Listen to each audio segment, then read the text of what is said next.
etrafımızda görüyorsunuz.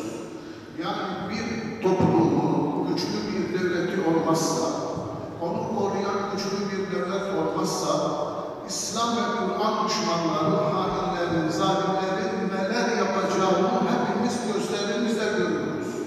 Gönlümüz kan ağrıyor, kalbimiz kan ağrıyor. Ama oradan da dediğim gibi ders çıkaracağız.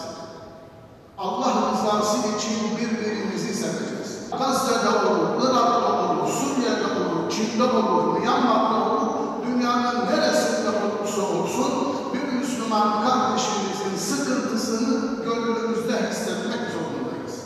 Eğer bunu hissedemiyorsak değerli müminler, kusura bakmayın, o zaman imanımızı gözden geçirmemiz lazım. Eğer bugün Gazze'de, hastahanede 1000 kişi Müslümandan daha fazla kişi bir anda şehit ediliyor ve onlar için gözyaşı akıtamıyorsak, üzülmüyorsak değerli müminler, gerçekten bir Müslüman için büyük bir kayıptır.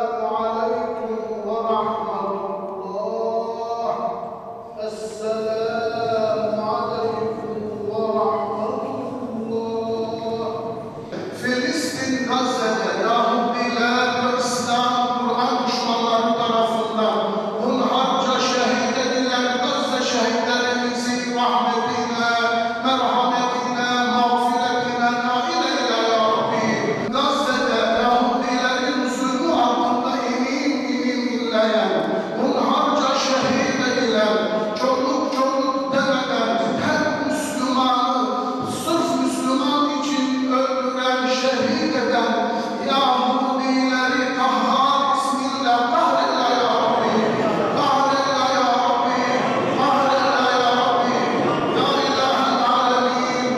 İslam ordusunun ashab-ı kiramı Bedir'de kendilerine melekler göndererek nasıl yardım ettiysem, Gazze'deki mümin şehitlerimize, mümin kardeşlerimize de inayetini, yardımını esirgeme ya Rabbi.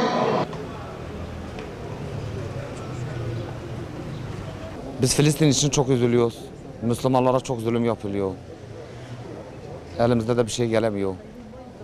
Bunu hükümetler bir iş yapmaları lazım. İslam ülkelerine yani bu zulüme hayır demeleri gerekiyor. Rabbi Teala onları cennetini âlâ eylesin. Mekanları cennet olsun inşallah. Şehitler hepsi şehittir inşallah. İsrail, Amerika 7 kat dibinde kahar ismiyle kahretsin onları. Ve şu anda bütün Müslümanların birlik olma zamanıdır.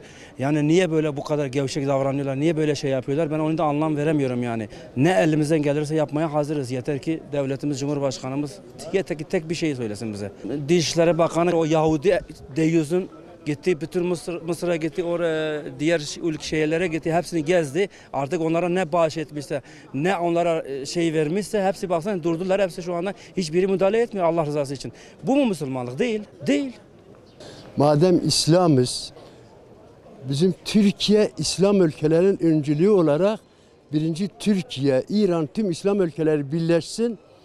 Büyük bir tepki verdiği zaman İsrail oradan çıkacak. Ermeniler onlara yardım ediyor, Hristiyanlar yardım ediyor. Biz Müslüman olarak, devlet olarak, vatandaş devlet emir vermese vatandaş bir şey yapamaz. Dualarla bu iş yürümez. Biz dua ediyoruz ama dualarımız da kabul edilmiyor. Çünkü biz sağlam bir Müslüman değiliz. Ben bu yaşta eğer devlet söylerse ben seve seve ölmeye giderim. Canına kırdık. Allah güç, ona kuvvet versin onlara. Nasıl Azerbaycan'a da yardım ettiniz. Bizim bu Araplara sesleniyorum. Bütün Araplara, onlara yardım etsinler, el alsınlar.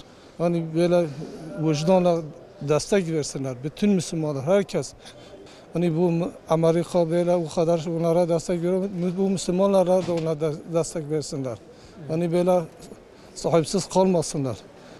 Allah Amerika'yı kahretsin. Allah İsrail'i kahretsin. Hatta bütün gavur devletleri kahretsin. Kadınlar, çocuklar görüyoruz, ölüyorlar. Hep öldürdüler. tek Mescid-i Aksa kaldı. Elimizde o kaldı. Başka bir şey yok.